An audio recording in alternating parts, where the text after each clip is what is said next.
is WWE Hall of Famer Tito Santana, and you are listening to WNS Podcast. Arriba! You're listening to the official Wrestling News Source podcast. For all of your information, go to WrestlingNewsSource.com or find us on Facebook by searching WrestlingNewsSource.com or WNS Podcast. Now, here are your hosts, Daniel Herron, Tyler Abear, and Doug. That's right. What's up, everyone? I am Daniel Herron. I'm Tyler Abear. I'm Doug. And we welcome you to episode 167 of the official podcast for WrestlingNewsSource.com. For all of your information, go to WrestlingNewsSource.com. Check us out on Facebook, WrestlingNewsSource.com. You can find us on Facebook, WNS Podcast, on YouTube, WNS Video, and on iTunes, Wrestling News Source Podcast. We're also on Stitcher, Beyond Pod, and Player.fm. And just search Wrestling News Source Podcast. You can find the main site on Twitter at WN Source. You can find us on Twitter at WNS Podcast. Daniel's at WNS_Daniel. Tyler's at Tyler_Abear. And he uses it so often. So often that So everyone knows. So often that you didn't even show when your last tweet was because the previous one has already gone. It's so fast. So welcome to the show. Got a lot to talk about. Gonna get into your feedback. Gonna talk about Raw. Of course, your hot topics and Q&A. Gonna, dive into our Top Rope Tuesday Clutch City Productions podcast prize pack giveaway that we're doing as well. So welcome to the show. How you guys doing? You guys doing all right? Had a busy weekend. I know I did. I know Tyler did as well. Yeah. And Doug as well. On the work side, no fun. No. No It's fun. supposed to be my long weekend, and they forced me both days. I'm about 20 hours deep in overtime this week. Ooh. And I'm not Not a happy Doug. They can't force you to work off for those 2 weeks you're off, huh? Nah, that's different. That's a big. It's locked in. Yeah. We're locked in. We're good to go. Every piece of paper that needed to be signed and turned in has been done, and we are. I'm ready to go. I'm close to getting a new position, and I already told my future bosses. I've been playing this for a while, and he For understands. like almost a year. Yeah. So, yeah. Well, no going back now. Yeah. Everything is non-refundable. So 2 weeks off. heck yeah, we're gonna have to get to chill with Ben here in less than 2 weeks. He's gonna be here. That's gonna be interesting. For 2 episodes. Yeah, so you're gonna want to tune in for that, our Mania predictions and results show. So he'll be here for that. It's gonna be exciting times. All sorts of fun gonna be going on. But let's dive on into the feedback that we got over the course of the week. First one coming to us from TMT Base Covers on YouTube saying, "Hey guys, love the show. Do y'all think that they will make a WWE World Heavyweight title into one belt after the main event at WrestleMania? It's kind of tacky seeing Randy carrying 2 belts over his shoulder, and it's very annoying. It's the World Heavyweight title, not titles. So why have 2 belts? I guess we could have put this in the Q&A portion, but we'll go ahead and dive on into the feedback part of it. Yeah, I don't know. They wouldn't. They would just because that WWE title is really new. So yeah, the WWE title is brand new. They just debuted it, a year ago, and you don't want to get rid of the history of the World Heavyweight title. So I don't know. I don't really know what they would do about it. I heard rumors. It's been a month or two now, but I heard rumors about them possibly maybe breaking them apart again. But it's been a few months now, and those rumors have kind of settled down. Yeah. So I'm not really sure. It's kind of hard to get a read. They haven't really tipped their hand as to what they want to do about it. Although I would not be surprised if, for instance, if Bryan was to win the title at Mania, I would not be surprised for him to just come out on Raw with 1 belt or something like that, where they just don't even mention it. They just kind of like, this is the belt now. On Raw, I'll come out with this belt. On SmackDown, I'll go out with the other belt. I can see them just like just making the newer belt the title, and then just not even mentioning it. Just him coming out with the new belt. Because a lot of people just say the world. They'll say either or. They don't really say WWE, right? WWE. They actually do. They actually do. They have their guys trained very well. They all address it completely as the WWE World Heavyweight title. I've heard, what's it called?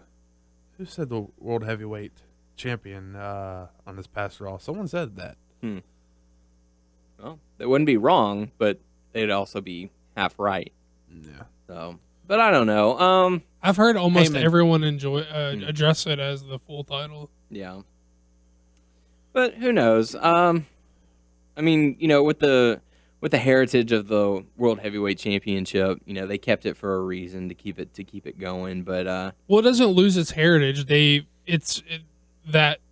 like merged the heritages of both the belts into one. You know what I mean? yeah, And that's not the first time like significant titles have merged like histories. yeah, that's So true. I mean, it's just the symbol becomes. You could just say this one belt is now the symbol of both lineages. This is the symbol of all professional wrestling in the business.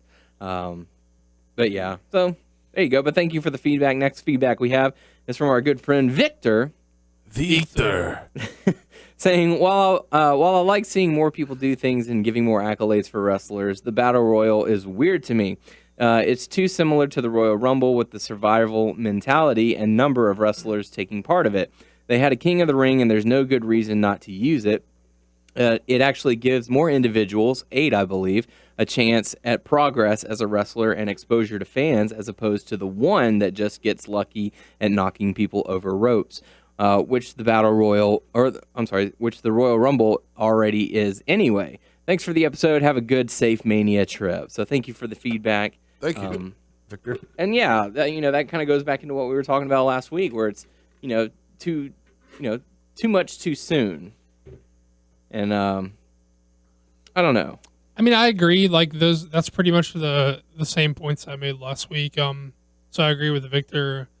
I still don't think it will take. I still don't think it takes away from the Rumble. I just don't like the idea of it being so close to the Rumble for all the reasons that Victor lists. Mm-hmm. And thanks for wishing us a safe trip, Victor. Yeah, hopefully the weather will be kind. We won't have to deal with any construction or anything like that. So it'll be a fun 4-hour road trip for us. So I think it's more like 6.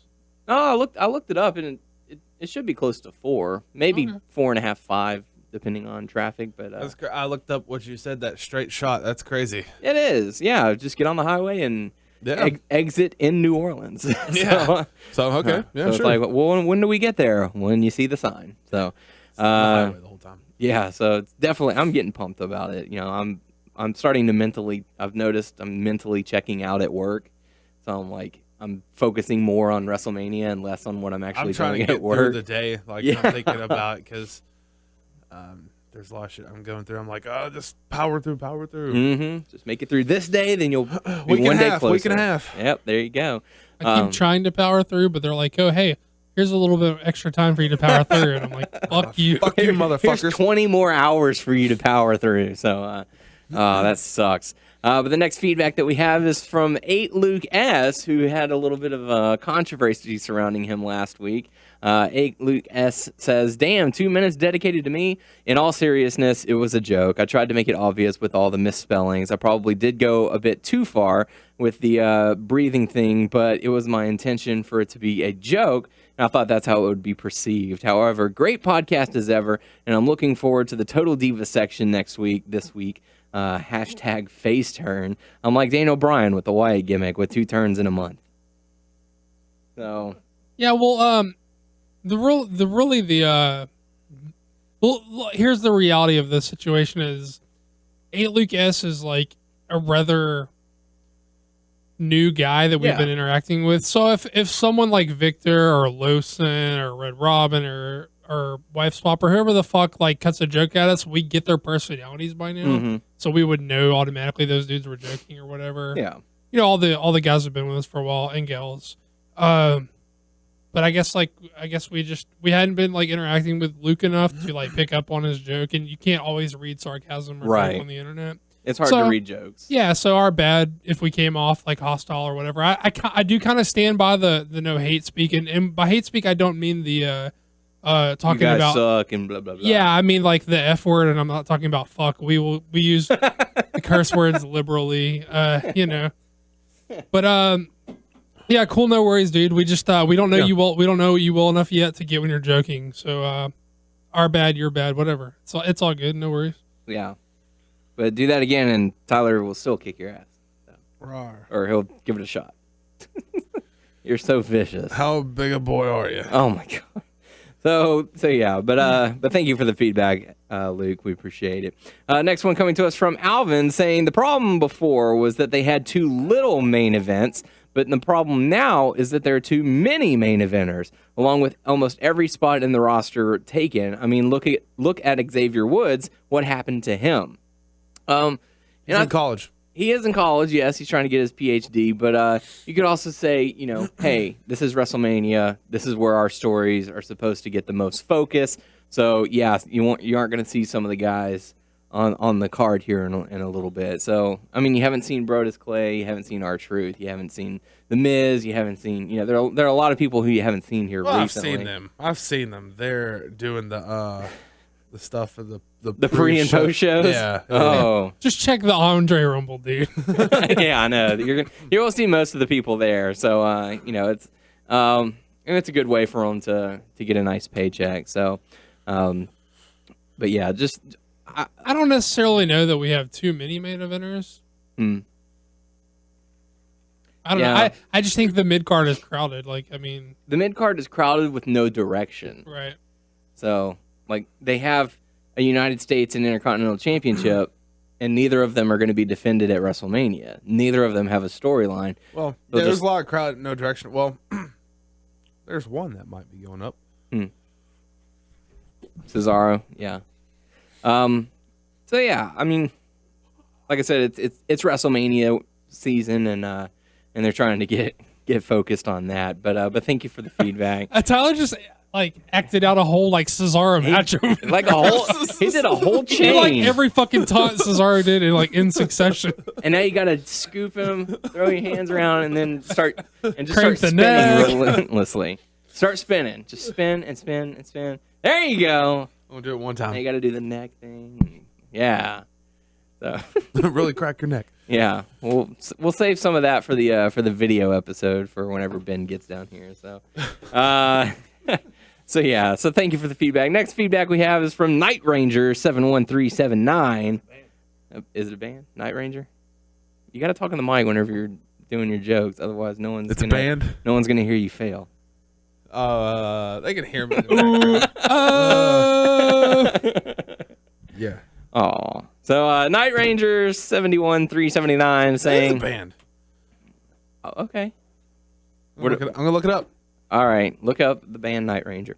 Night Ranger says, if it is a one-time thing, referring to the Battle Royal, one, honor Andre the Giant, or if it's a one-time thing to one, honor Andre the Giant, and two, commemorate WrestleMania 30, then I don't see the harm in it, and just call it more pointless nitpicking. Besides, they have done Battle Royals at WrestleMania through the years, so I don't see what the big deal is.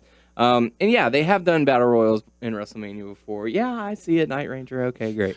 But what's the more pointless nitpicking thing though? I thought we were all kind of okay with it. Didn't we say that? I don't know. I can't remember. It's been a long week.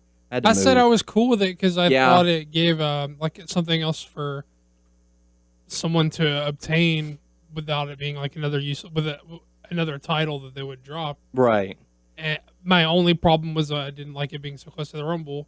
Mm-hmm. And yeah, I mean, we know the difference between the Royal Rumble and a Battle Royal, which we said last week, and I thought we were fine with it. I don't think we nitpicked. Am I misunderstanding what he's saying? No, I don't know. I'm confused. It's hard to tell. But I know someone who is confused, and that's the people who don't listen to the show and just comment on the video. Night Ranger clearly listened to the show. Yes. So the people on the issues with him. Yeah, no issues with him. But the people if you're listening to this, first off, thank you very much because you're actually taking the time out of your day to listen to our show, and we certainly do appreciate it. I saw it where it was the last episode where on the thing hey, you'll say something about it, and they're like, hey, this is not what I think, and you put listen to the discussion. Just listen to what we have to say. This is mostly directed to the people who just comment as soon as we post on something that poses a question that is featured in our discussions. We're not polling the fucking audience. Right. We're framing we're framing the discussion of the show. We're trying to get people to say, "Oh, that sounds interesting. I should click that." But instead they're just like, "Nope, nope, nope, yep, nope, nope." Nope. No, this is stupid because CM Punk isn't back. Nope. Like, No.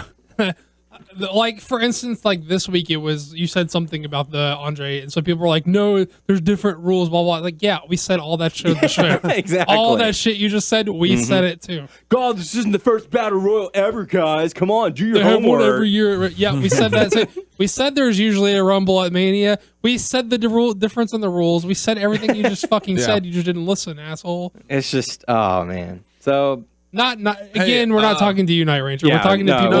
We're going on a little tangent here. Hey, I liked your page, but I don't listen to you. Yeah, it's that kind of stuff. It just drives me insane because it's like the one thing that's going to drive me out of wanting to do this show is the people who don't listen to the show but comment without hearing what we have to say.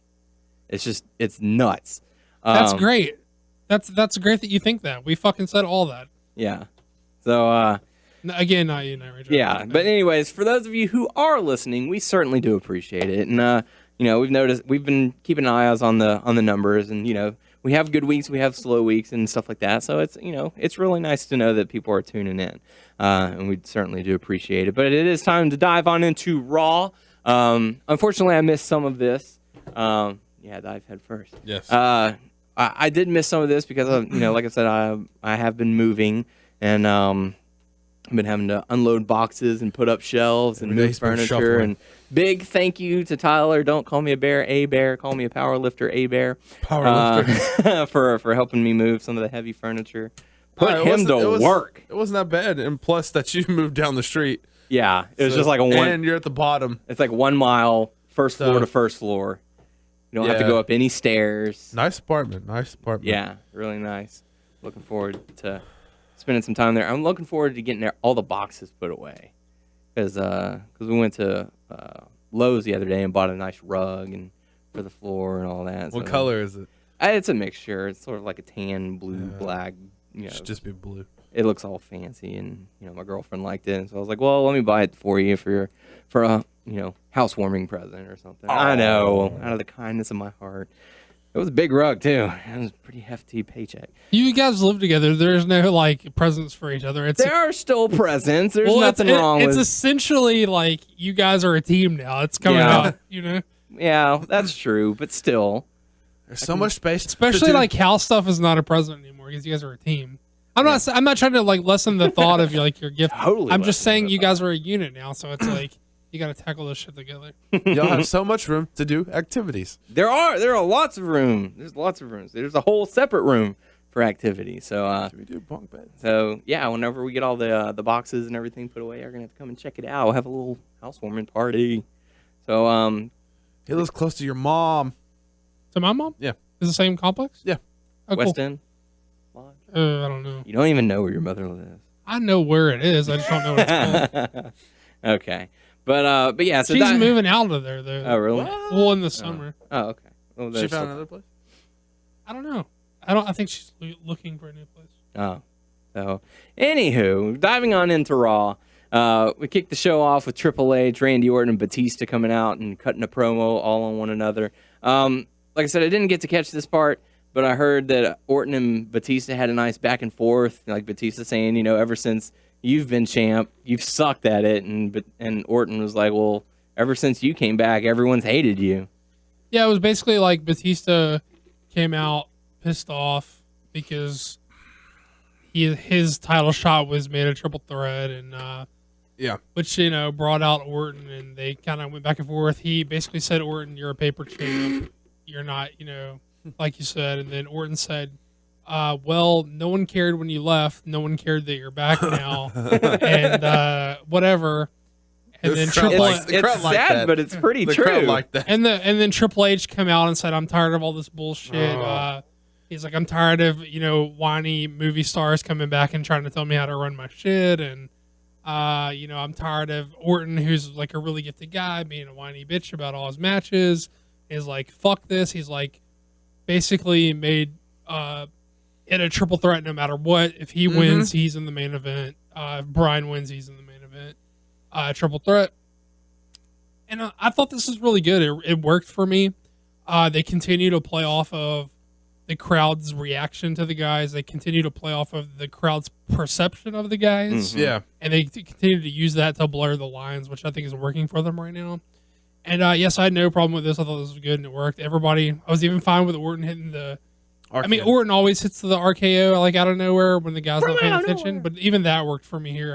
I thought it was pretty well done. It's so funny because like with the whole situation, they'll boo Randy Orton, they'll boo Batista, and yeah, they'll cheer Daniel Bryan. But like when someone says the truth about the other one, like what Randy says about Batista and Batista says about Orton, they'll cheer on that stuff. Mm-hmm. Yeah, I thought it was exceptionally clever, and actually probably my favorite part of this whole opening segment was when Orton was shit talking Batista about being like so kind of being irrelevant or like no one really gives a fuck if you're here or not, which is like perfect because he's the least visible guy in all this. He's the guy who's most an afterthought. So I thought it was really well played that he was the guy who was like, "Oh, you're nothing, no one cares." When he's actually the least visible guy in all of this. Mm-hmm. So I thought it was well done. And I read online something that made a lot of sense to me, and I really liked that they're doing.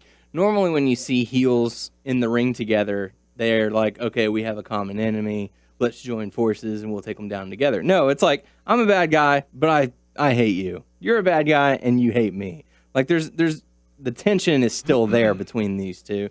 You know, it's not one of those, oh, let's put our differences aside for the night. And that one time, Randy Orton they had to work together. Yeah. Randy was like, let's work together, and Batista's like, having none of it. Yeah, now they're just like, you know what, screw that. I hate you, you hate me. Get out of my sight. So, just something that I saw that, I'm glad that they're taking that route of, two heels that equally hate each other. Yeah, I know the stuff they're playing, but, I read online, he's enjoying Batista. Batista's enjoying being back. That's what I read. he's such a natural heel, though. I mean, Yeah. he works much better. Rocking those skinny jeans. I really do wonder what their plans are for him when the big movie drops this summer, because that's something like I would assume they'd want him as a big baby face for. Yeah. But I don't know. I think that's even what the intention was in all this, even though it kind of went awry. But you mouthed it and you smirked at the same time. And we have to point out, since the people couldn't see it, you weren't chuckling at your own joke. You were laughing because of that, because I mouthed the words and Tyler was smirking at that. Right. For A-Rye. So it was a reaction to what we were doing. But yeah, we're funny, Tyler. Conceited asshole. But I mean, you gotta assume they want him in a favorable light when this movie hits. I guess they have until August. They can mix it up if they need to. What'd you say? I bet the crowd would be, if they just get through this Mania show with Bryan, I think, if they give Bryan the title, I think the crowd's going to be way more receptive to what they want to do with other people. You know what I mean? Turn him face when they finally do the Batista versus Brock Lesnar fight. You would assume they plan on him having the belt. Like, obviously when this movie comes out, he's going to do a lot of like publicity, like appearances, red carpet, interviews. You got to assume they banked on him having the belt when he's doing all this shit for this. Yeah. This obviously it's going to be a huge movie. I mean, well, I don't know, because the way that they've been booking people lately, they'll have people be heels when their movies come out, and then they just go on, late night shows and be normal or whatever. Yeah, shitty WWE studio movies. Who gives a fuck? Okay. This is a Marvel. This is a motherfucking Marvel movie. A fucking Disney movie, motherfucker. Yeah, that's true. So they're gonna have to do this. it right. This shit's gonna make money, not lose money. Yeah. Can't compare Disney to WWE films. Hey, they both make movies, man. You can't compare. You can't compare Guardians of the Galaxy to like The Marine 3? The Marine 3. Serious? You can't compare those two? Both have action. Both have movie stars. Both have stars that are in the wrestling business. You can compare all kinds of stuff. I'm sure they both have attractive females in the movie. compare box offices. That's for goddamn sure. Fuck. All right. See, that's one difference. So Budget maybe will be a second one. Actual actors could be one that you could throw out there. actual actors. Okay. So, but I don't know. We'll have to see where they go with Batista. But he ended up walking out. I really think they're going to do Batista versus Brock Lesnar at some point. Well, see, I don't know because when Lesnar's contract up like right after Mania this year. This one? I don't know. Because I think he signed like a 2-year deal, 2000, to do the 2012 to 2013, and then 2013 to 2014 run. No telling. That's what I at least last remember hearing. Look at the action figures, man. Look at the action figures. Yeah. They have a Batista versus Brock Lesnar fantasy match. So who knows? We'll have to see what the future holds for Brock Lesnar and Batista. But he did walk out claiming that, coming back was a big mistake. I'm out of here. And that's all that we thought we would see from him. But next up, totally dissed Renee, which is not cool, Big Dave. Not cool at all. Man. You show Renee some respect. She's awesome. She is awesome. So next up, we got to see the Real Americans going up against the Usos in a non-title tag team match. That was a great match. Was it? Yeah. I'm sad that I missed it. Yeah, it was a good match. They teased like no dissension with the Real Americans. Yeah, though. yeah. They were back to being a well-oiled machine. And they got the win. Yeah. So Cesaro was oh man. It's almost like they're like dominant. It's almost like they're like, hey, maybe we don't know if we want to break these guys up or not. We gotta or have maybe they're being for the tag match for Mania or something. Well, of course, because they also showed that Swagger pushed Cesaro out of the way to help him out, and he actually set him up for the finish by pushing him out of the ring. Yeah. He pushed him out of the ring, and then when they went to do the thing where the Usos tope over the opposite sides on the guys, Cesaro caught him with the uppercut. Oh my gosh, it was so sweet. He was going over, Cesaro pops up and catches him with the uppercut. Then he just rolled him in. And I was reacting what Cesaro did the finisher. The guy Grissom did that and did the neutralizer to which Uso? Jay. I can't remember who took one of them. They both start with a J, so it's Jimmy or Jay. So just one of them. Letter J, Uso. But no, yeah, they're pretty strong and no fighting and all that stuff, and Cesaro got the win, so it's all good. Which is really odd. Like, I don't know if they're setting them up for their match at Mania to be against the Usos for the titles, which I'd almost prefer to like them getting like thrown into the battle royal. Yeah, I don't want to see Cesaro in that battle royal. The New Age Outlaws are Road Dogg. You say Road Dogg got hurt, huh? Yeah, back injury. He wasn't even on Raw this week, or the New Age Outlaws were not. It's too late to set anything up with those.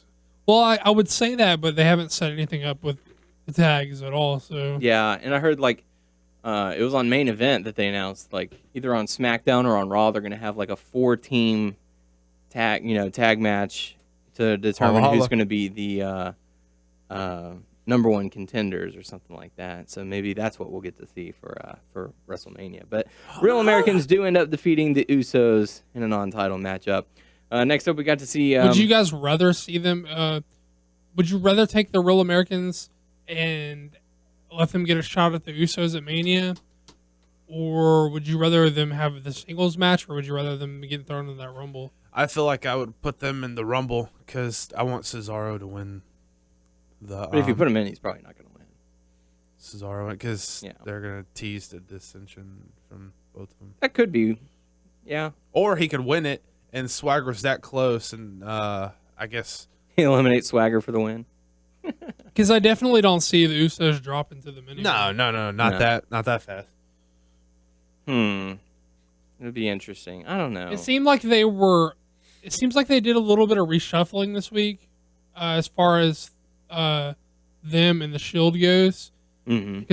Yeah, you're totally right on that. Yeah, but it's kind of hard to get a real sense of what they want to do with them now.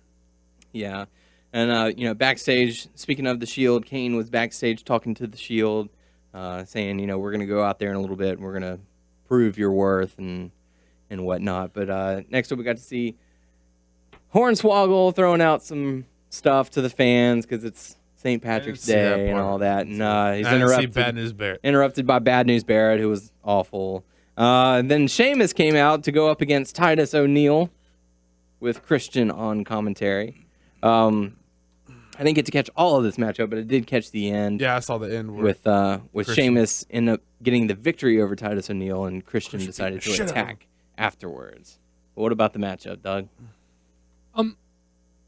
Well, first off, I heard from a live report that they had Titus attempt to cut a promo in the ring between the commercial break, which there was a problem with the mic. And once they finally started going, I guess it cut significantly down the time he was going to have the promo. So he started and only got like about halfway through. And I guess it appeared that they were coming back from the break and he just kind of cut him off like mid promo. So it came off like really, really bad. Oh man. Yeah, I mean, this was fine. I like Titus. There some spots I thought he looked really sharp in. He has a good, he has the kind of presence that I just might beat your ass presence that you kind of like in a dude, you know? And there were spots he looked sharp in, like he looked good in the struggle when Sheamus, puts him in the ropes for the clubbing blows to the chest, where he like struggled. He made that spot look really good. And it's weird to say someone looked like good bullying Hornswoggle, but he showed a lot of like, a lot of presence and a lot of menace in the way he was bullying Hornswoggle around, and I thought he came off looking really good in that. He definitely needs some more seasoning in the ring, but I think he's got a good presence. I don't know. I like the guy, and I find it really. I'm shocked to be sitting here saying I kind of like Titus O'Neal after seeing him on NXT and how awful he was there. But he's improved a lot, and I don't know. I don't see a spot for him right now. But I mean, I think it would almost have been better to keep them in a learning in a team and improving in a team, right? Because I didn't see much need to break them up. Apparently, I heard that he went to Vince and said he wanted to be a singles heel, and they're giving him the chance to prove his worth. And your worth. I don't know. He needs more seasoning in the ring, but he's kind of one of those. He's not as good as Roman Reigns. Don't like mix my words, but what I'm saying is Roman's presence, Roman's strength is his presence and his charisma. Yeah. And I see not as much of that in Titus, but I definitely see some of that in Titus where he's got give him a little more time to work it.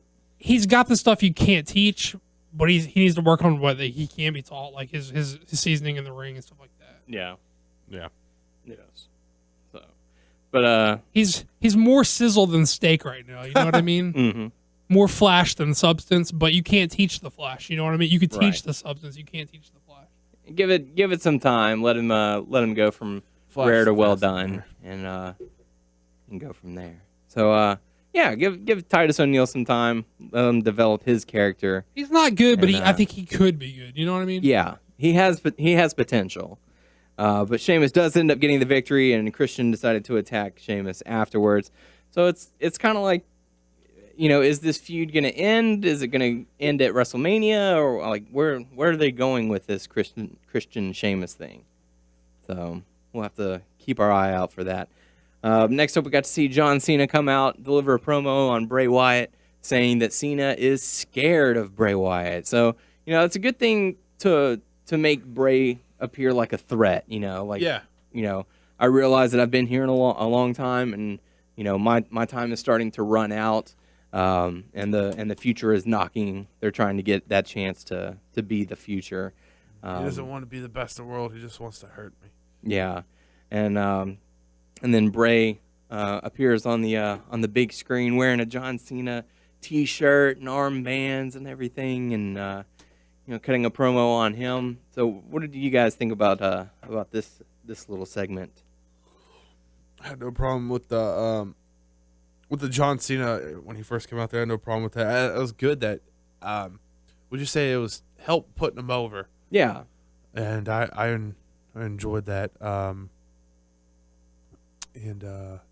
when Bray came out when he was on the screen, it wasn't cryptic to be cryptic. I don't think I didn't feel it be that way, but I had no problem with it.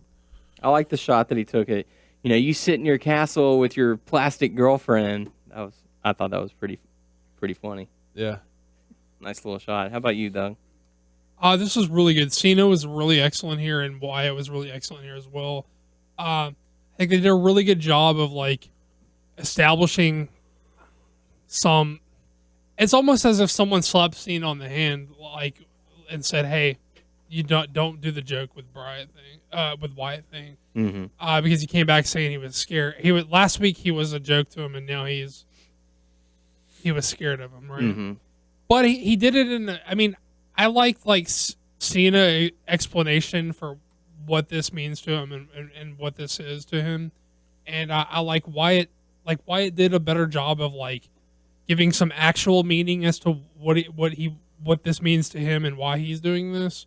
So I don't know. I liked it. I thought it was really well done from both guys. Yeah.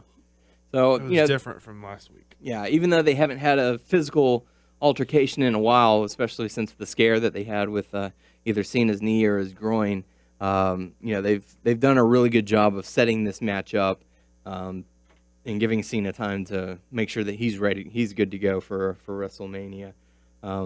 So I think they'll put on a pretty good matchup come WrestleMania. I mean, I'm excited for the big show, and for the big show, not for the big show. Well, yeah, but I don't know. I was really high on this show. I was high on Raw this week. I don't know. Maybe I'm just excited, and so I'm that buzz is starting. I'm looking for the positive, and I can brush off the negative much more easily. But I felt like overall this is a pretty good show, and I'm excited for Mania. I mean, definitely. It's getting closer, so I don't know how to put it into words. I'm really excited. I can't wait to go. Never been to New Orleans before, never been to WrestleMania, so it's going to be a lot of fun. Yeah, I've never been to New Orleans. Nowlands. So next up, we got to see Daniel Bryan going up against Randy Orton in a no disqualification match, and we've seen these two face each other for a number of months last year, and they did not disappoint. They mesh very well together. I feel like Daniel Bryan brings out a lot of good things in Randy Orton. Love the kick, then kendo stick hit and kick. Yeah, that was a nice little touch to it. But on a pathetic joke, a long running joke on our show is you did it wrong though. Why? You did the joke because a hill brings the kendo stick to the ring, and he found the kendo stick. He found it. That's a face. I know. That's why it's conflicting. Oh, you said because Orton is the heel. Oh, okay, gotcha. Yeah. Yeah. This challenges everything that we've been saying. Okay. I thought you said that. Oh, this is part of our joke that he found the stick, and then I thought that's all you said or whatever. Yeah, I said, hey, he found that. That challenges everything that we've been saying. I didn't see that part. You're one of them. You read it and then you just comment. I didn't comment though on the page. You commented to me just now. It doesn't work that way. That's not how any of this works. All right. Doug, what did you think about Daniel Bryan versus Randy Orton? I actually was disappointed. I think this was a very standard fare for these guys. I felt like they went and worked their version of a no DQ match because did a lot of the same spots they were doing in their no DQ matches from earlier. Yeah. In a similar fashion. So this wasn't bad by any means, but it was nothing special, and I wouldn't even say it was very good. I just thought it was this is your Orton Bryan match that you get with the hardcore twist on it. Right. So, like I said, they've put on good matches before, really good matches actually. So this one, nothing really new. But the match ended after Batista came in and speared Randy Orton. Daniel Bryan kicked Batista out of the ring and ended up getting the pin on Randy Orton. Illustrating Batista's point from earlier in the night that he didn't even have to lose to lose the match. Not that he was in the match, but had he been in the match, he could have lost without eating the pinfall, which he did here. He interfered, hit the spear, and was still shoved out of the way, and Bryan still got the pin. Right. So it kind of illustrates his point of bitching earlier. Mm-hmm. So hopefully, if all things go the way that we hope to, I like to think that he felt really bad about how he treated Renee, so that's why he came back to the building. He was coming to apologize. He came to apologize, and while he was there. Well, while I'm here, I happen to see Randy Orton is in the middle of the ring, and this would be a good chance to get back at him. Right. Sorry I was a dick to you. I know that. I was on TV. But, yeah. But And then he Treat Renee nice, Batista. And then he started to leave again, claiming that he's never quit anything in his entire life. Right. Which prompted me to go and find the segment where he quit the WWE.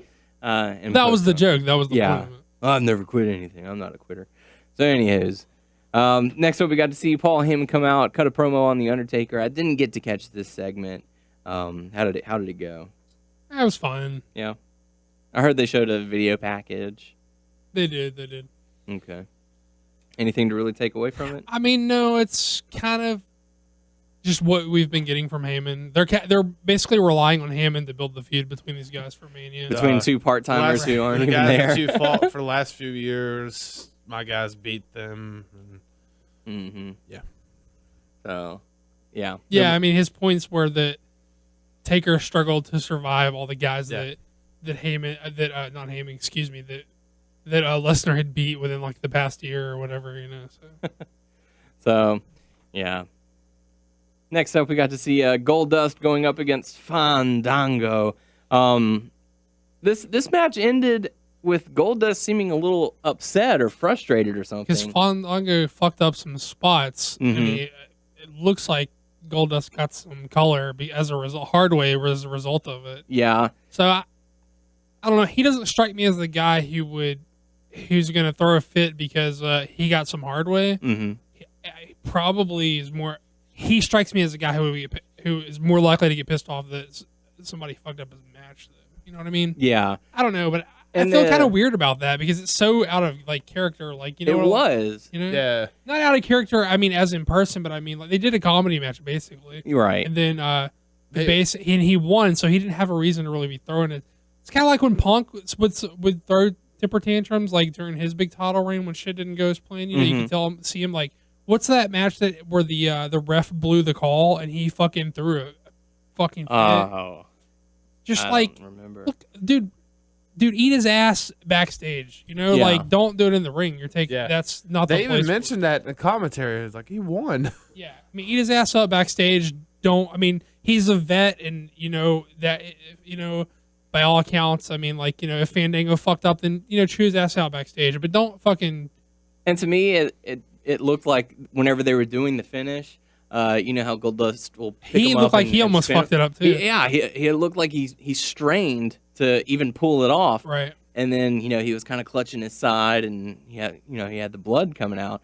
And so I was thinking, well, maybe like he might have like pulled something trying to make it work, and it just couldn't do it. And so he was frustrated himself. He was frustrated at Fandango for blowing the spot. But you know, there's no telling.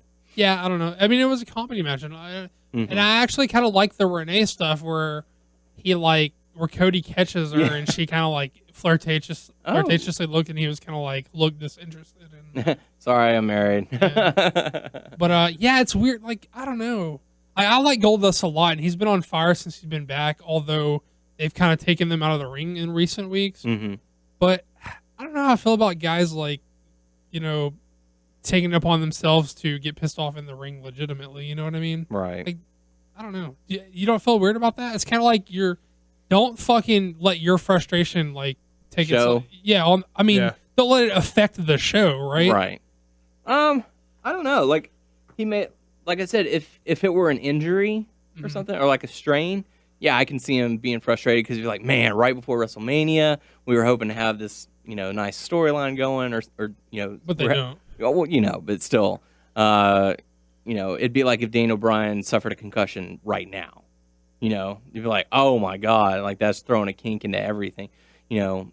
But, you know, he could have just been frustrated because he'd be like, oh, I've been having such a good run, and I hope this isn't anything serious. But the way he acted he wasn't able to play that off to where it makes sense with what happened. Right. Yeah. That's my point is like, you can't do that shit to where it derails the show. Not that he derailed the show, but like, I don't think I think it was almost I think it's unprofessional to do something that would, you know, I don't know.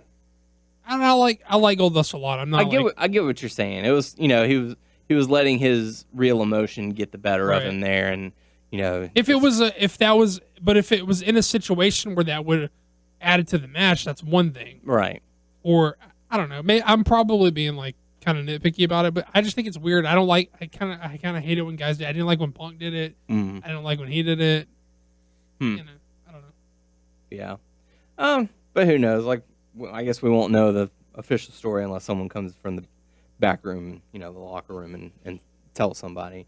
But next up, we got to see Kane come out and demand that Jerry Lawler step into the ring after he apparently allowed the fans to come into the ring and do the Occupy Raw, which they touched on it the previous week where Michael Cole was like, "Oh, was that your doing?" And we're in your hometown, so you've got some pull. It was more of JBL, really. Yeah, but they were hinting at that, and so Kane, I guess, is playing off of it, placing the blame on him, and calling the Shield down. Shield trying to get him into the ring, and it looks like that they're gonna stay together for.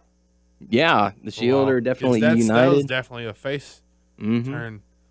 But they may play it off like, hey, we're still the same dudes, but, we do what we want. Well, they've been doing this storyline on Raw and SmackDown where, Kane's trying to bark orders at them, and they're like, look, we don't take orders from you. Who the hell are you?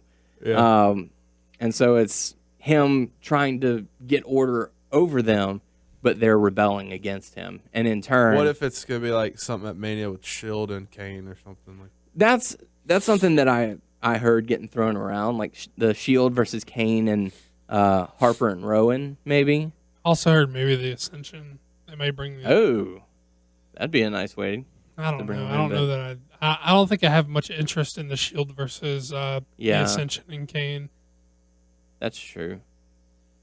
I don't think this is... To me, this didn't come off as a decidedly face turn.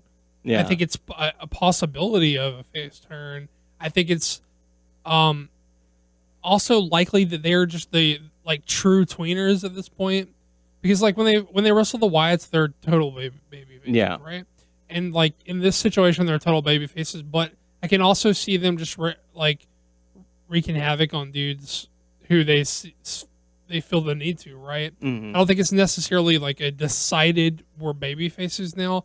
Although the way they've done this, the character development of all three of these guys has been so fucking out of the park well done that they can play it any number of ways at this point. Mm-hmm. They can, anything they do right now could makes perfect sense because they've developed the character so well. They could just go babyface and stay together. They could, I don't know, if they don't do the tag match with Kane, I can even see this as Kane abusing his power to say, well, you guys have to have a three-way now because you kept fucking with me. Right. They can still get to the point where they have been talking about getting to. It would still kind of make sense even. I mean, but I don't know. I still favor them staying together at this point because I don't think there's spots for them out there right now, and they're just too hot of a team together. I mean, and it's one of those things even if they did decide to go face, it's like I posted on the Facebook page. They have so many flashy moves, Roman Reigns drop kick onto the mat, whenever he runs on the outside and delivers it.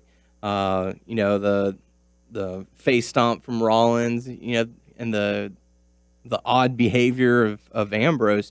They've got a lot of flashy things that the crowd is into. I was going to say could get into, but they are into it. They are into the Shield, and this would definitely elevate them a little bit further, I think, if they were to go in a more face route.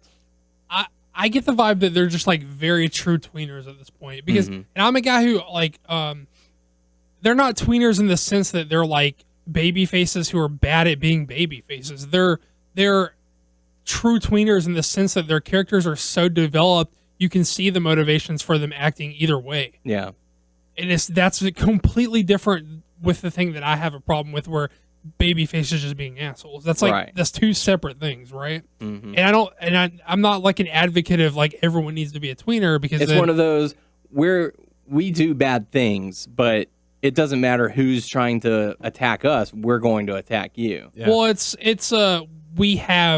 we know what we want to do, and if you clash with that motivation, then we're going to take you out. I don't know. They could go babyface off this though. I mean, that's not even out of the question. That's just how well they've been handled. They could do anything they want basically with these guys, and it makes sense right now. And I felt Monday was a good way to start that by using Jerry, because Jerry's beloved by pretty much everybody. And for Kane to say you're going to attack him and you're going to beat him down, and they turn around and say, or they tell Jerry, we're about doing the right thing or what's best for the company, and they turn around and turn on Kane. So that could just be them dealing with Kane, saying, look, we don't take orders from you. I don't know how many more times we have to tell you this. So if we had to beat you down for you to get it through your head, that's what we're going to do. Or if they're saying, no, we're not going to we're not going to fight someone like Jerry Lawler, but who knows. Yeah, I mean, again, this is honestly, it could go any direction. This is the best story being told in the WWE right now. It's just been, I don't know, it's just been excellent from every side. But I think we're getting a little late in the game. It's a little late before they need to pick a path or display a path for Mania, because we got 2 Raws before then. I mean, they need to put them on the path. I mean, they could like we said, they could do whatever they want now because they've done it so well. But it's time to pick a path because it's maybe 2 we'll weeks see out. what they do on SmackDown. I don't know. I don't want them in a 6-man tag at Mania. Or no, I take that back. Now. I'll take them in a 6-man tag at Mania, but I don't want it Ascension and Kane. That means jack shit to me. I have no emotional. That'd be a bad way to investment. bring in the Ascension. It's bad for the Ascension because you're bringing them in to lose. Yeah, and I have no emotional investment in that because I take them as jokes compared to the Shield. I mean, not that I'm not being disrespectful. I'm just saying, character wise, I don't think they stack up. Right. So I don't know. I don't know that I want them to stay together as a team because I think that's what's best for them and what's best for me as a viewer and best for them as wrestlers at this point. But I almost would rather see the triple threat than the 6-man tag. So it's kind of I want them to stay together, but I don't want that match for Mania. You know what I mean? The match that comes with them staying together, I don't want. But if the match that I want to, I'd rather get the triple threat, but that would lead almost. I guess they could pull it back. They could do. Kane could do you guys have the triple threat because you're fucking with me. Mm-hmm. But then they could just do we'll compete, and then we bro up again at the end, which is cool. But it would may the best man win. But it would seem to indicate if they do go triple threat there, they're going to break them up. Yeah. It would seem to be, but who knows? I don't know. We will find out. What do you think, Tyler, in all this? I don't know what they're going to do. I definitely can't. Like I said, like he said, I don't want the Ascension. I don't care about that. But I don't know. I guess I could see a handicap. No. Handicap? Or Kane will have something up his sleeve. Well, take it like this: are you of the opinion like me that you would rather them stay together? It's better for them to stay together right now for you as a viewer and for them as wrestlers. Yes, because now would you rather them? If that means that you get a shitty 6-man at Mania, would you take that, or would you rather get the triple threat, the awesome triple threat, and then break up? You got to pick one.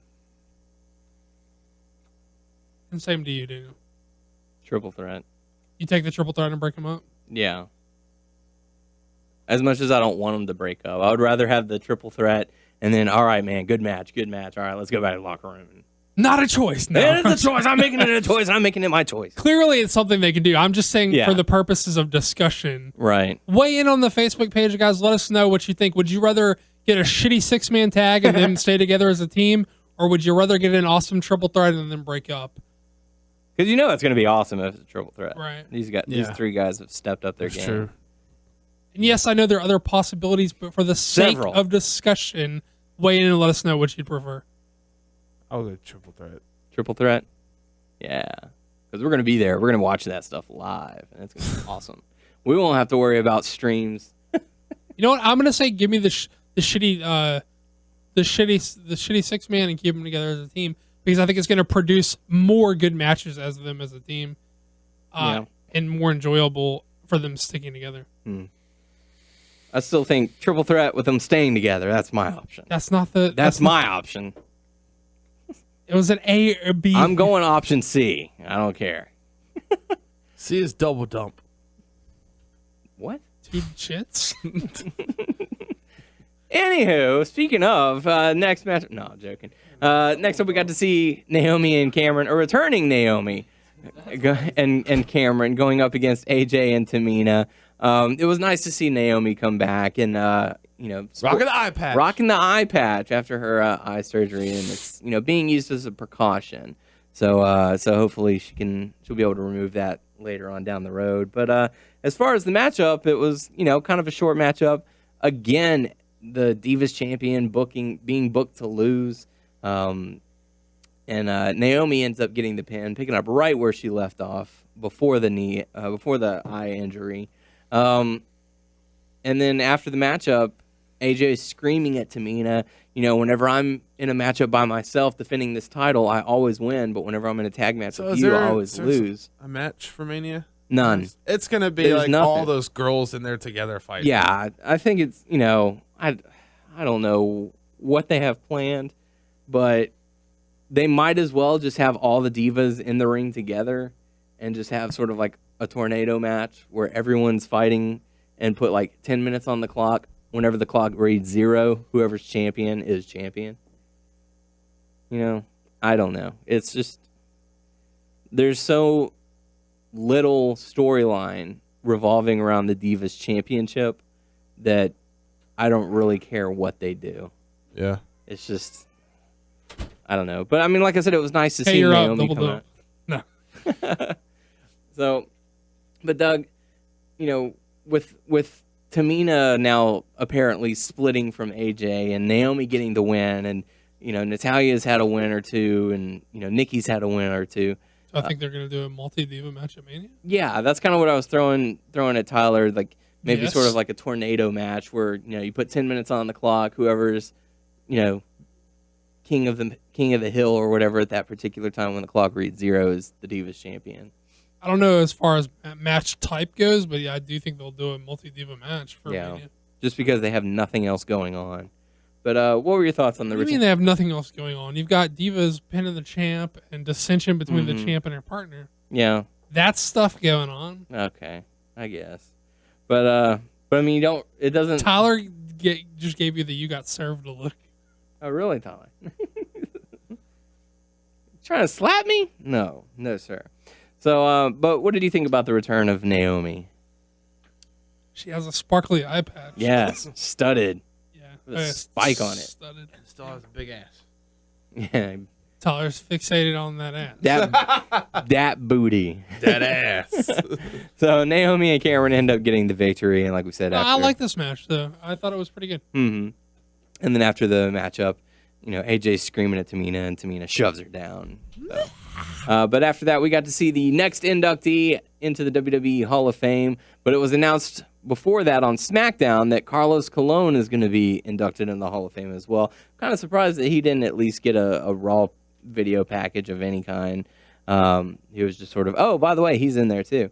But the next inductee for the WWE Hall of Fame, Mr. T, going in for the celebrity wing. And I feel like this is one that could actually make sense because he took part in the first 2 WrestleManias, and a lot of people said, if his name wasn't attached to the card, there's no telling how the first 2 WrestleManias would have turned out as far as bringing people in because he was a household name. But what are y'all thoughts on Mr. T being in the Hall of Fame? Yeah, I mean, I love it. I mean, I love Mr. T. And if you're going to do a celebrity wing, I think he's one of your only true people who should be in there. Right. I mean, fuck. I mean, I pity the fool that didn't want Mr. T in the Hall of Fame. I mean, fucking like Drew Carey and shit like that. Like, who's next? Bob Barker. no, seriously, no. Nookie. I mean, like, Ugh. Mr. T makes sense. And if you're going to do celebrity, he's probably your number one with a bullet, like celebrity induction. Mm-hmm. You know what I mean? So yeah, I mean, I like Mr. T. He actually worked the match. I mean, 2 of them. Yeah, he actually worked matches, plural. And yeah, I'm totally cool with this. No problem whatsoever. And that Piper Mr. T stare down, where they're button heads. Really good They stuff. fucking boxed you. I can Yeah, see they that did. They could do that. Guy who did Zeus.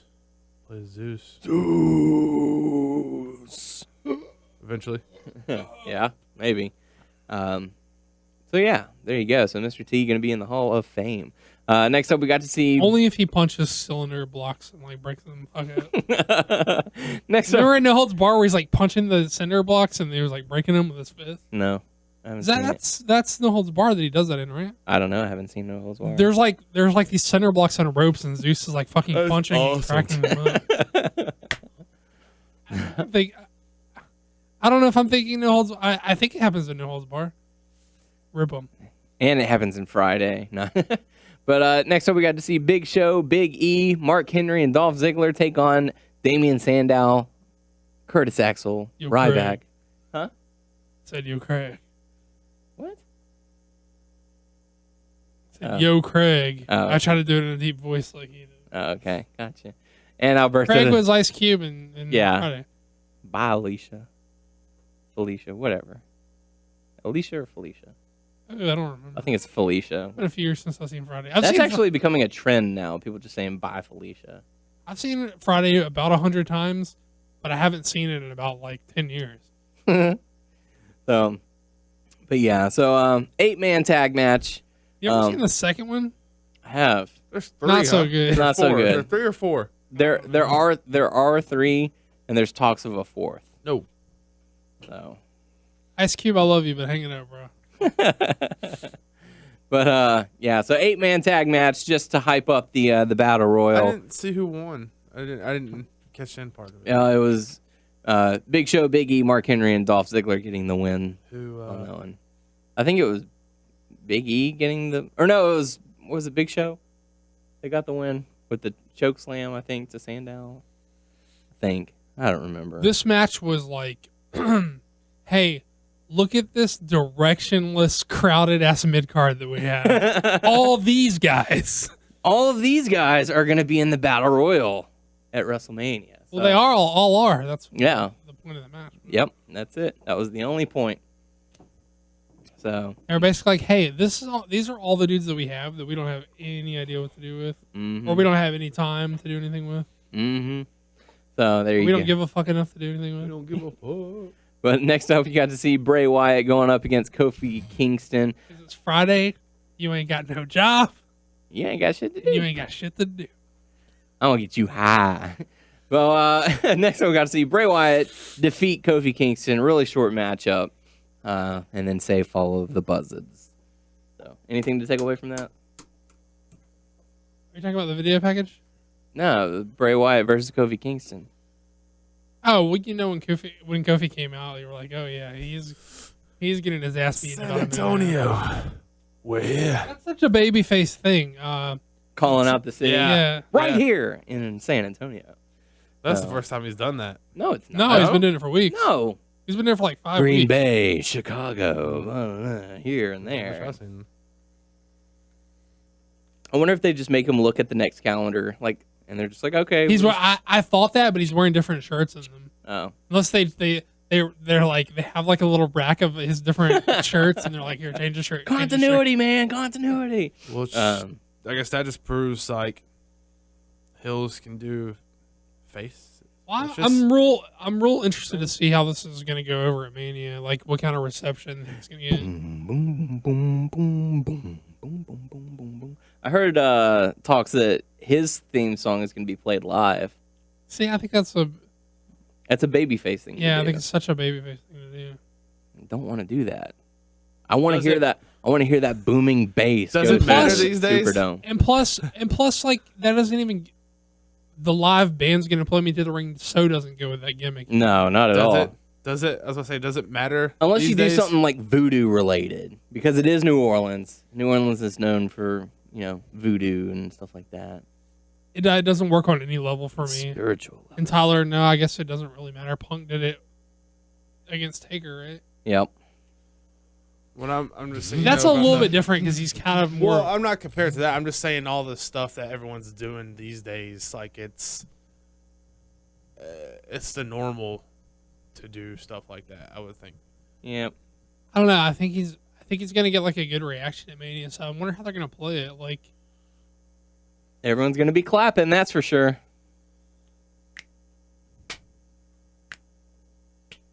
Anywho. I don't know. I'm real interested to see how this plays out because I feel he's gonna get like. I don't think he's gonna get booed, and so I don't know what kind of dynamic you're gonna have in your hands. Yeah. Well, obviously the crowd's going to be, probably 50-50 for Cena, and I feel like it's going to be a little bit more in favor of Bray Wyatt. So, just because of the entrance, it's pretty cool.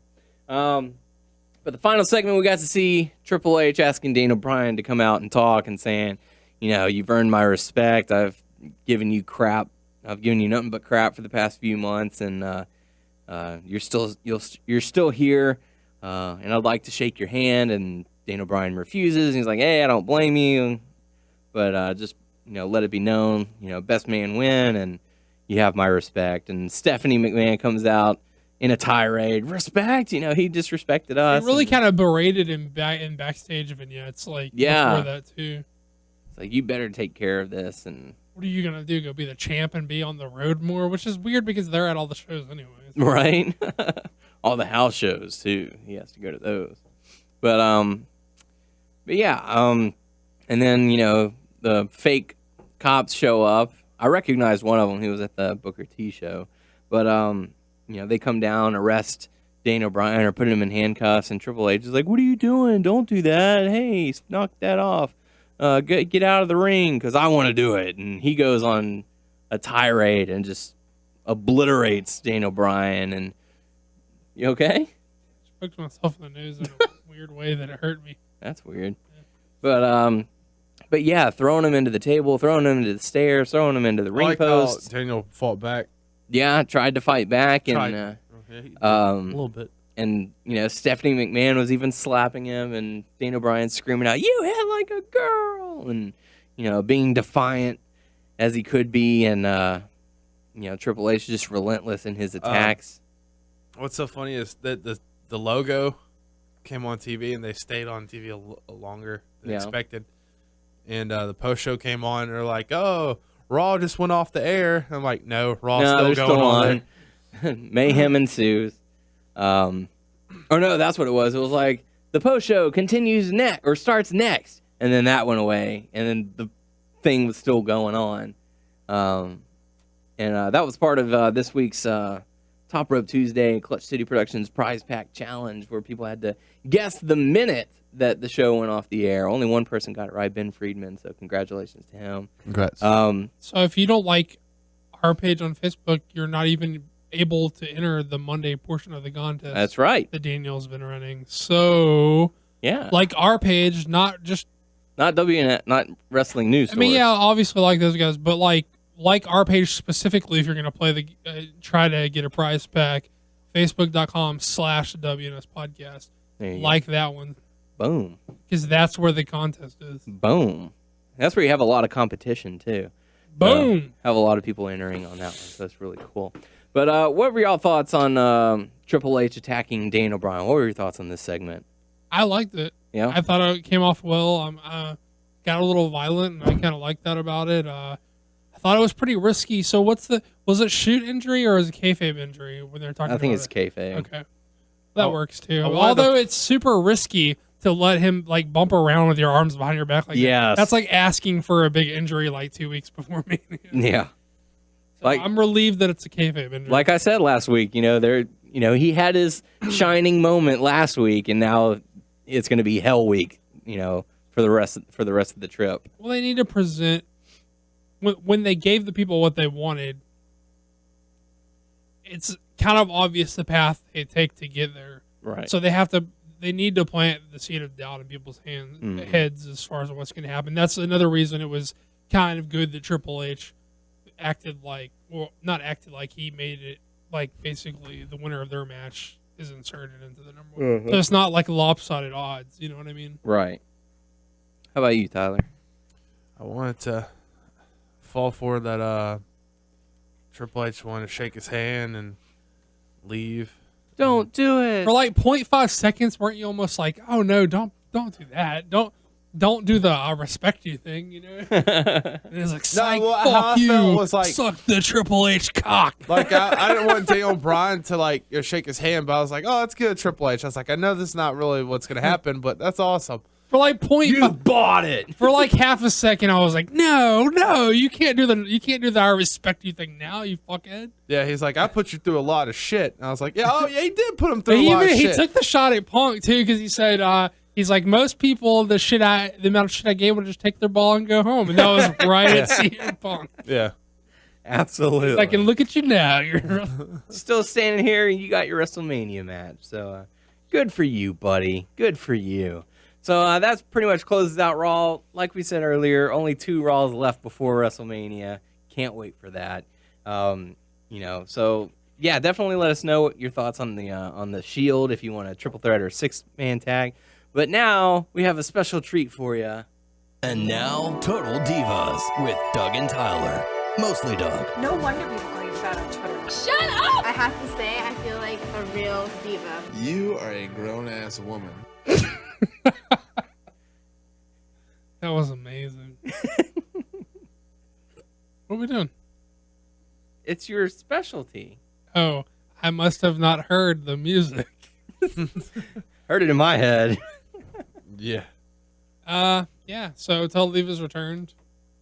And Some before stuff- you get started, we're going to let Tyler kick everything off.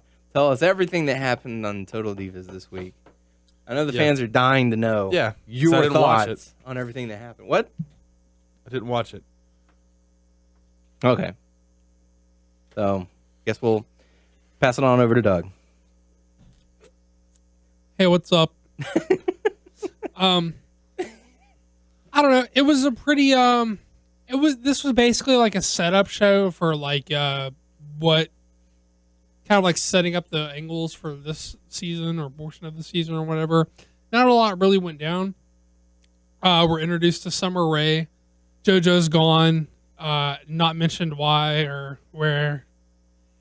They just kind of like, hey, Summer Rae, you're gonna like be traveling with Eva Marie.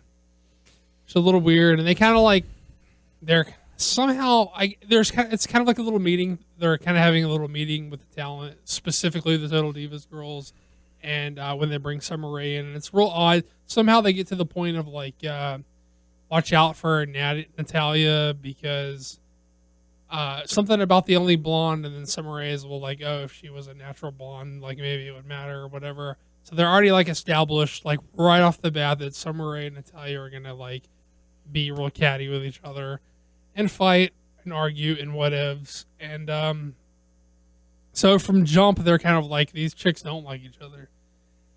And what else happened? Let's see.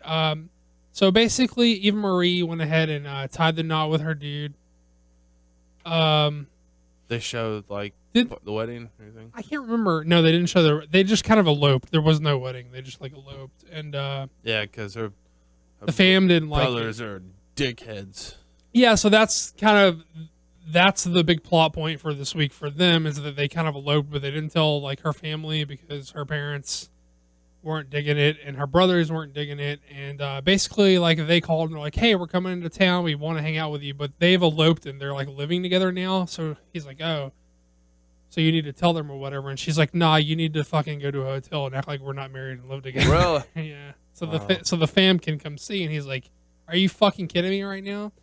Wow. I mean, he doesn't say that, but he's kind of like, that's bullshit. But he's kind of like, I think you're hot and you're on TV, so I guess I'm gonna be like supportive or whatever. I'll support you. Yeah, and You give it up to me every once in a while. right. So he's kind of like, whatevs. I think this is shady and shitty, but what am I gonna do? I don't have a lot of game. I just brought you donuts in a ring once. So yeah. So they come and visit, and they're like, he has to clear out like all his shit, like because they live together, and he has to go to a hotel. And he's like, oh yeah, well, so what are we gonna do about the car or whatever? And she's like, what the fuck you mean? It's staying with me. So he totally gets dicked over. And so her family comes down and they're just kind of like hanging out or whatever. And they're kind of hitting around. They're like, hey, so where's that J Brone that we don't like or whatever? And she's like, oh, he's around. He's actually coming in or whatever. And basically he like shows up to hang out before she breaks the news to them, and they're like sitting on the couch together really awkwardly and like chatting with the family.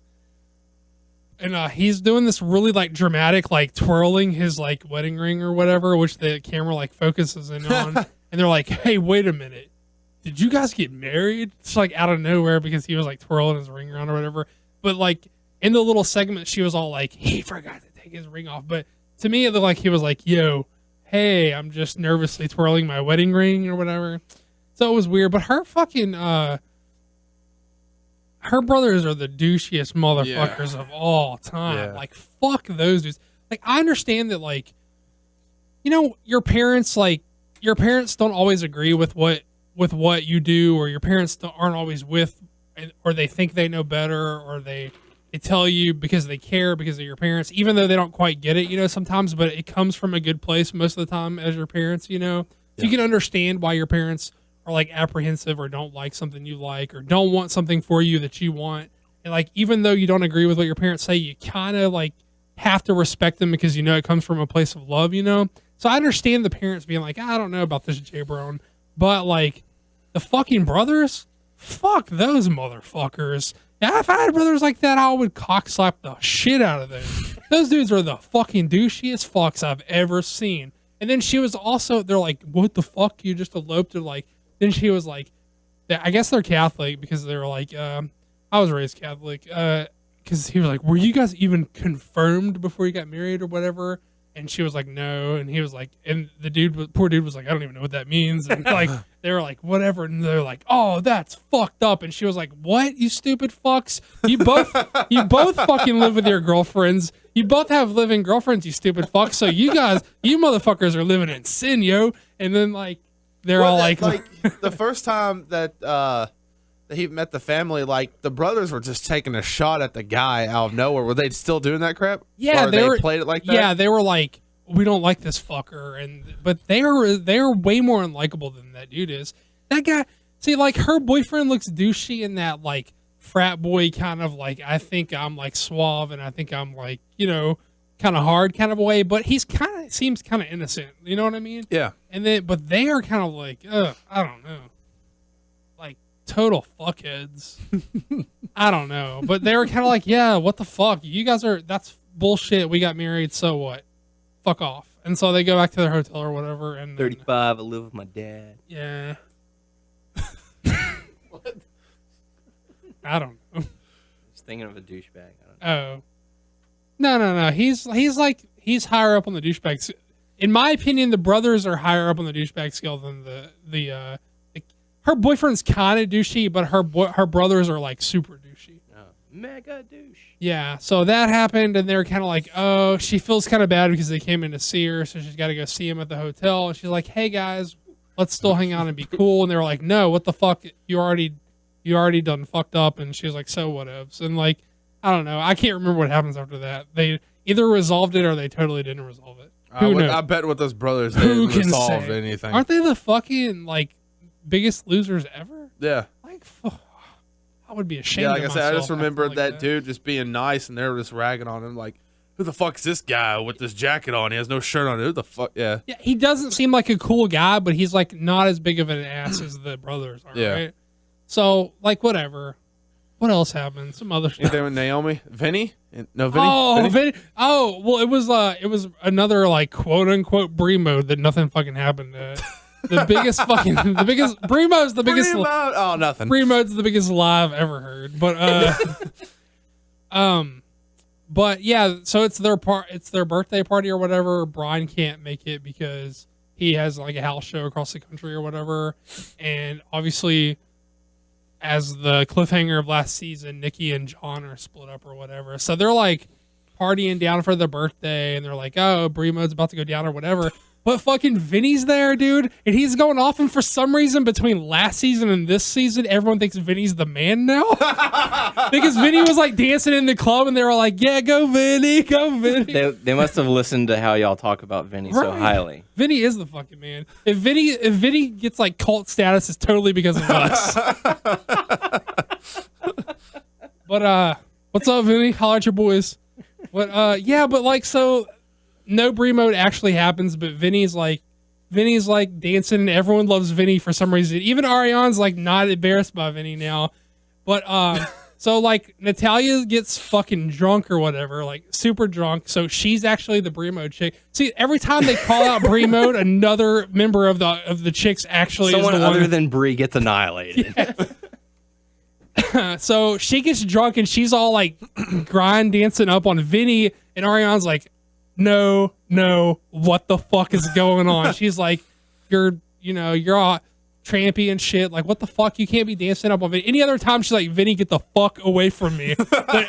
But Natty gets drunk and grinds a little booty on him, and she's like, Damn what, it. bitch? No, this ain't happening. So she takes her outside. She's like, what the fuck? She's like, you need to grind that booty up on TJ and get the fuck off of Vinny. And then a cop comes by and is like, hey, you guys are being fucking loud. It's like, move it along or I'm arresting you. And they just start laughing at him and then they run off. It was real weird. And so yeah, Vinny's the man. I'm so like happy that Vinny has like somehow achieved some kind of status between seasons with these guys. Yeah. Because now they're like, Vinny's awesome, and chicks other than Ariane want to grind up on him, and even Ariane's like jealous that chicks want to grind. Well, we also got to see if Ariane gets, last season, or she was like, always embarrassed and stuff. We'll see if she's still embarrassed throughout. No, she was in total like protective mode. She was like, get really? the fuck off my Hopefully dude. she's like that through the whole season. Yeah. And even all the other chicks who are like last season, they're kind of like, what the fuck is Vinny doing here? Whatever. Everyone's like, go Vinny. Part of the WWE go family. Vinny. He can be a guest host on Yeah. Raw. Vinny needs a spinoff. On the WWE Network. No, but what else happened? What's the other thing? There's another. Oh, John Cena. yeah, there was the whole like they've been.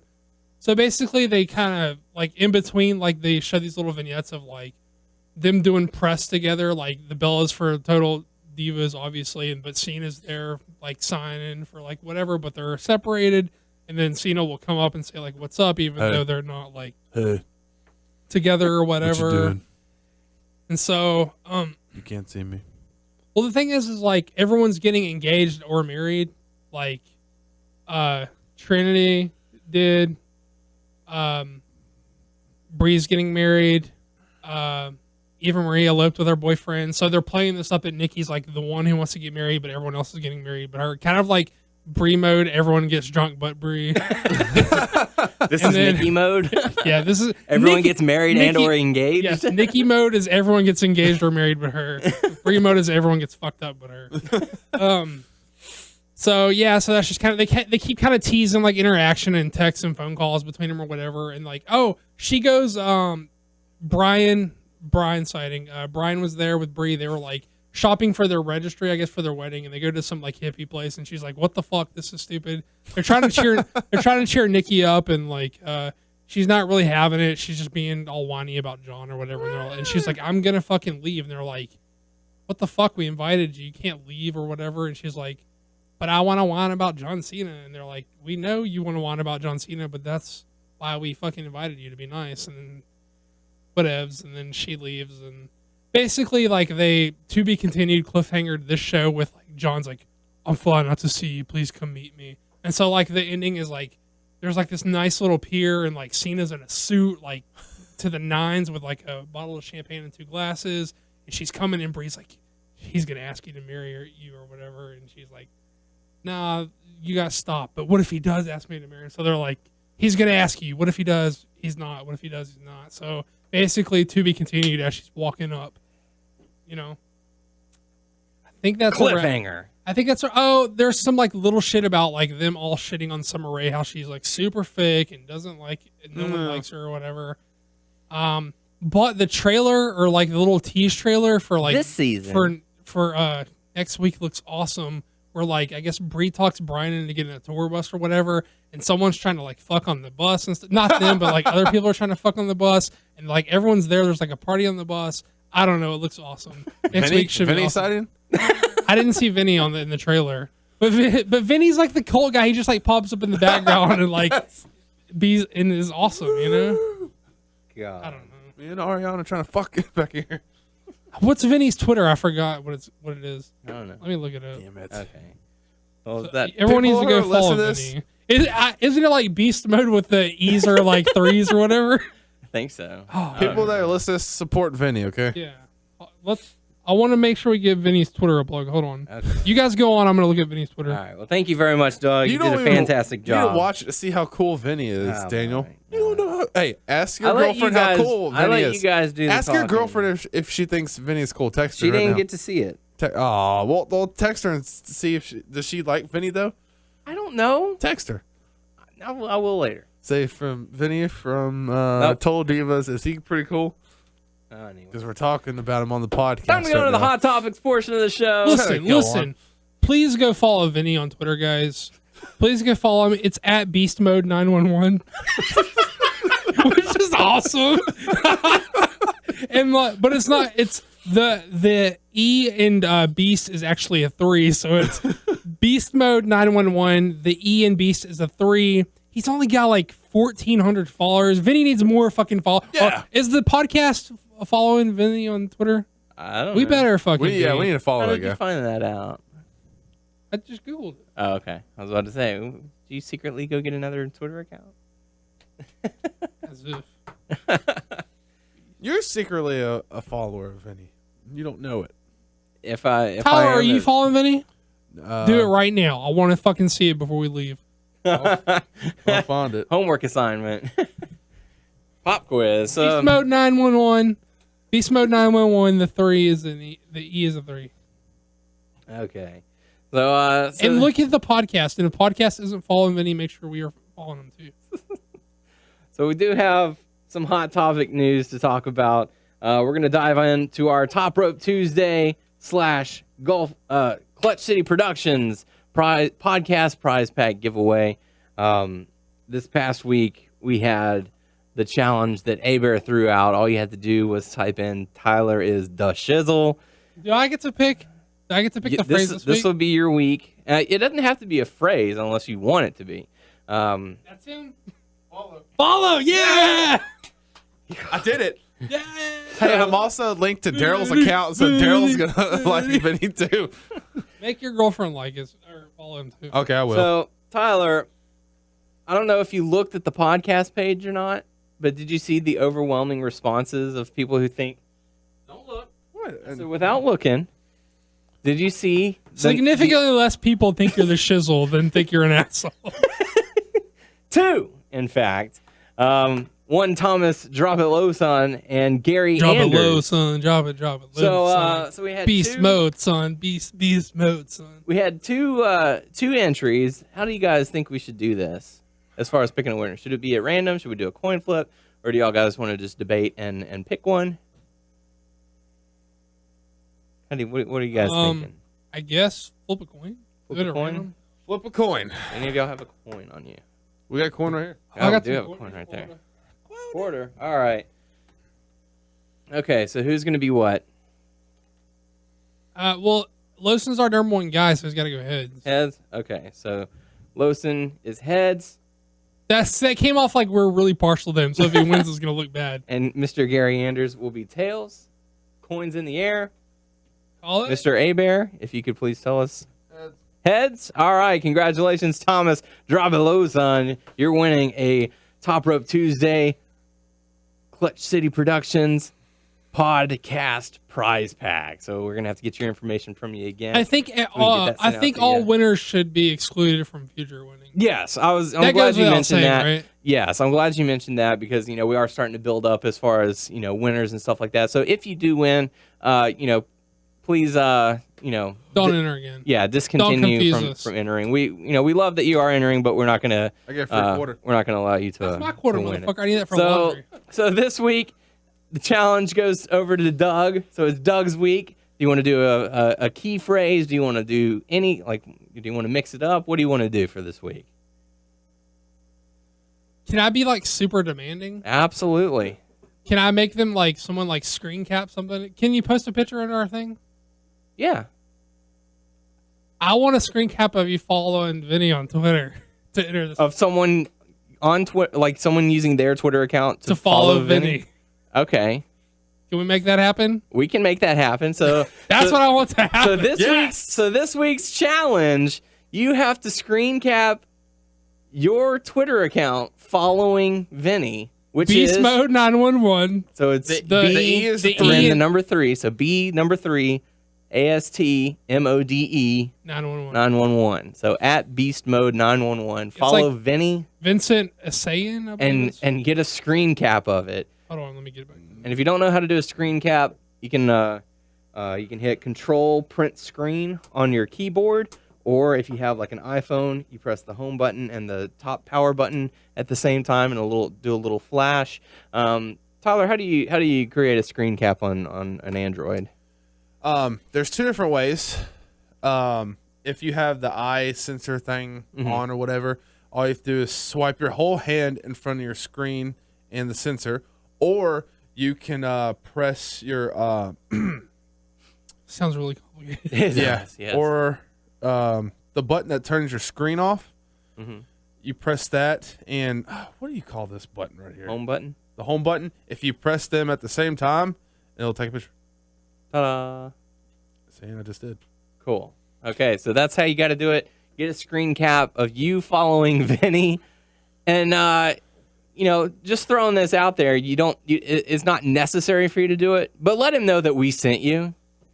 Let him know we think he's the man. Yeah, tell him we're big supporters. Tell him that we're following you because of at WNS Podcast on Twitter. So there you go. So that's this week's challenge. That's all you have to do. Let him know that we required you to follow him to enter a contest. So there you go. So we certainly do appreciate everyone who participates. There's something for you to do. And congratulations to Thomas. We're going to get your information from Also, you. whoever wins that, we're going to send you a contract first, and you have to always follow Vinny. You can't unlike. Yeah, don't follow him and unfollow him. We're going to check. We're going to check. send the contract out. You have to sign that first before anything. So moving on in from there, hot topics. How amazing would it be, like, once the show's over and his little I can't do interviews clause was up if we have video on the show? That'd be fucking amazing. Looking forward on to next week's Raw. You're going to be able to see Arnold Schwarzenegger and Scooby-Doo appear on Raw. Say the other guy's name. Ruh-roh. I don't know his name. Joe something. Yeah, whatever. Joe Mama. Joe Daddy. So that should be pretty big. Hey, I still want to see that Scooby-Doo cartoon. Oh, it's I With believe it's WWE. out on DVD now, so you can go to Walmart after the show. Put it on the network. Go and pick it up. No, Yes. go and buy it. Yes. Support it. I support Go and support Scoobert Doo. Scoobert. That's his real name. Okay. Okay, I'm just letting you know. In other entertainment news, Slam City, the animated program for WWE, has been released. It's coming in like 3-minute shorts. I also think they have an extended version of it. From what I noticed, it's not themselves or whatever playing them or whatever. Right. It's sort of a stop motion animation using the action figures, I guess. Doug, have you gotten a chance to check out Slam City? I watched a couple of them. To be honest, like I didn't love it the way I thought I was gonna love it. I thought it was gonna be like Marvel's or their version of Marvel's Superhero Squad, which is an awesome show, and I wish it was more like that. Like I kind of don't. I guess like it doesn't have to be like they don't have to involve wrestling per se. Mm-hmm. For me to be like all about it or whatever, but I would at least like wrestling to be like tangentially involved or whatever, Maybe kind of they'll like how eventually do it. Maybe they'll eventually. kind of like how the newest Teen Titans series isn't necessarily always about superheroics, but superheroics is kind of always around. They kind of like do other things. They kind of revolve around it. So I kind of wish it was more like that. It's probably just me. It's probably a totally fine show. It's probably just me. I'm unsophisticated, I'm uncultured, and I have a really hard time finding like a reason to give a fuck about things that don't involve punching. So like it's Very specific. It's probably just me. I like things that look. I know what I like, and I'm fine with like my, I don't need to be out of my box. I like my little box, and that's what I like, and I know what I like, and I need some punching, man. You are what you are, and that's all that you are. Yeah, man. Yes. I like things that involve punching, girls with pixie cuts, and Tex-Mex, and that's really all I give a fuck about. So I know what I like. I need punching, guys. Sorry. Okay. How about you, Tyler? Did you get to check out Slam City? I saw what they showed. Just a little bit. Okay, I got to see the Alberto Del Rio and Damian Sandow clip, and that it has its funny moments that I think that kids would like. Are you familiar with Superhero Squad? I haven't seen it though. That's what I thought it was going to be. I wish it. My hope is that it's more like Superhero Squad. Them fighting crime and then making it to the ring, just in time for their match. There you go.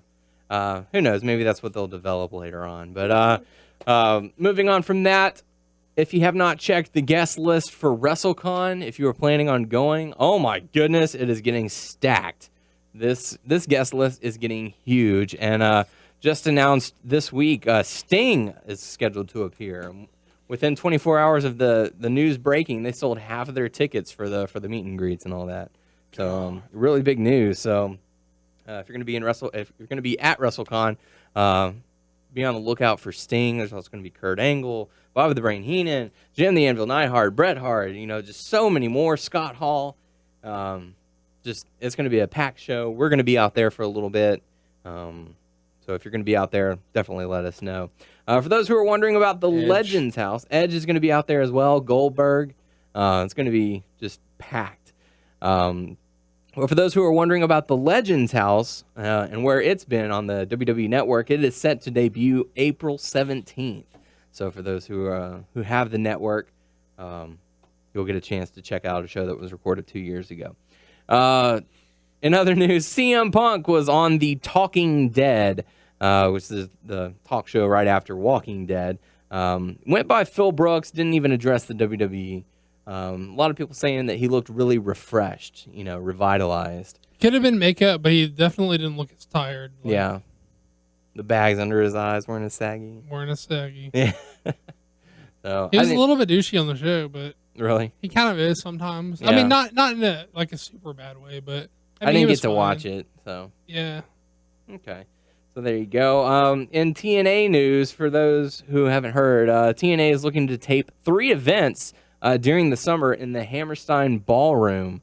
Record Justice, maybe, I'd assume. Yeah, more than likely. And supposedly the 3 events are costing them $300,000.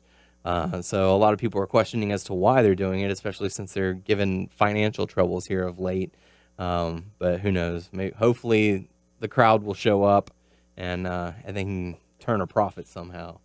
So there you go. There's your hot topics. Anything for you guys? Y'all have anything to add? No. Nope. Okay. With that being said, it's time to go into the Q&A portion of the show. Your questions, our answers. The only question coming to us this week from our prize pack winner, Mr. Thomas. Drop it low, son. Drop it low, son. Drop it low, son. Saying beast mode, son. Yeah, like that doesn't work. I'm gonna stop it. Hey, even though you're a winner, it's still like beast mode. Yeah, still follow him, Thomas. Lawson, go follow Benny. Do it. And Lawson says, tell your friends. With the announcement of Mr. T for the WWE Hall of Fame, I've been looking back at some of the celebrity appearances at WrestleMania. There have been plenty of good ones, plenty of bad ones, but I want to know what you guys think are the best and worst celebrity moments at WrestleMania. Mr. T was great. Tyson was great. Yeah. But probably one of my favorites and probably one of the underrated and underappreciated, in my opinion, is Money Mayweather. He had a really fun match with Big Show, and not only that, but he's the only celebrity that I can think of that actually they did a turn on, because he really debuted as more of a babyface with Big Show like goading him in and trying to like punk him out to where he really became the heel like in the feud, and kind of Big Show became the more sympathetic babyface. So he's a guy with a big personality, and obviously that's a big plus in pro wrestling. And he broke the nose of the Big Show. Yeah, well, I mean, Big Show's done some boxing, and I mean, obviously pulled his punch, but still, he took a shot from Mayweather, so that was cool. But yeah, I think Mr. T obviously is awesome, not just because he's been inducted, but he was really one of the better. And I think Tyson and definitely Mayweather. Okay. How about some of your worst? God. Kid Rock? Yeah, for sure. We had to sit through. We had to sit through that before, and we probably Yeah. have to sit through it again. Kid Rock is number last with a bullet. You know, I didn't really like. She wasn't like that bad. Well, she only did a few moves. Snooki. But yeah, but I wasn't. She's into not going to Snooki. the Hall of Fame. Ever. Probably in the future. No. They're gonna eventually Nope. run out of like Nope. big like Nope. celebrities Nope. that came and like Nope. had some Nope. time period. Yes. Nope. Okay. Do I work. don't know. I can't really think of anything right off the top of my head. Pick I know- Mayweather. girl. 'Cause that's the right answer. Okay, I'll go with Mayweather as my worst. But for my best, no, I'm thinking. No, I can't really think of anything. Snooki at the for the moment. best. There have been good celebrities. There have been bad, but as long as it gets some publicity out there, oh, it's such a big deal because we paid all these actors to be here. Cyndi Lauper. Yeah, I mean Cyndi Lauper did a lot for him as well. Hey, I'm okay with Cyndi Lauper. Yeah. So there's been a lot of good, a lot of bad. So there's nothing really comes to mind at the moment. But thank you for the questions. Make sure to submit your questions on our Facebook page, WNS Podcast, also our YouTube page, WNS Video. You can check us out on WrestlingNewsSource.com and WrestlingNewsSource.com on Facebook. And you can subscribe to us on iTunes by searching Wrestling News Source Podcast. Hey, and listen, guys, you really, these prize packs are coming at the expense of Clutch City and at Top Rope Tuesday. So you guys really want to go and support them for giving to you guys, for giving you guys the opportunity to get free shit from them. So go and support Top Rope Tuesday. Go and support Clutch City. Like and follow those guys and tell them that we sent you because they're the guys, offering up the goods for you. So. And also, we got reached out to by our good buddy Eric from Asteroid Belt Company, and he might be wanting in as well. So go and support him as well. And who knows what we can get from him to send out to the peeps. Oh, and also, there's a print if you want pictures of our ugly asses. There is a print for sale from John David Guerra at Nightmare Pro Wrestling. So is it just on his site, nightmareprowrestling.com? Yeah. You can go get a really cool print. He makes us look much cooler than we actually are.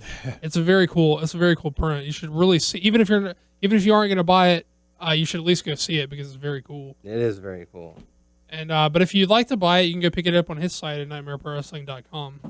There you go. We're also on Stitcher, Player.fm, and Beyond Pod. Just search Wrestling News Source Podcast.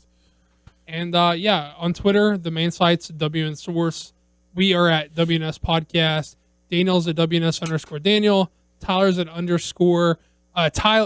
Tyler's at Tyler_Abear. Vinny's at Beast Mode 911. The E is a 3. Follow that motherfucker. Yeah, do it. So there you go. So make sure you follow Vinny to enter for our Top Rope Tuesday. He's only got 1,400 Clutch City followers, guys. Productions. Come on, he needs more than that. Podcast prize pack. Make sure you send a screenshot and post it on the comment section. Hey, and you definitely, we just said it, but you definitely want to like the podcast page, facebook.com/WNS podcast, because Daniel's doing the t-shirt and the autograph giveaways on Mondays during Raw. And if you don't like the fucking page, you can't participate. You don't have a chance to win. That's right. So thank you to Top Rope Tuesdays, also Clutch City Productions. We certainly appreciate the stuff to give out to all the listeners out there, and thanks to everyone for participating. So keep on listening for more chances to win. For the podcast crew, I am Dano Heron. I'm Tyler Abear. I'm Doug. And we'll catch you all next week. Beast mode.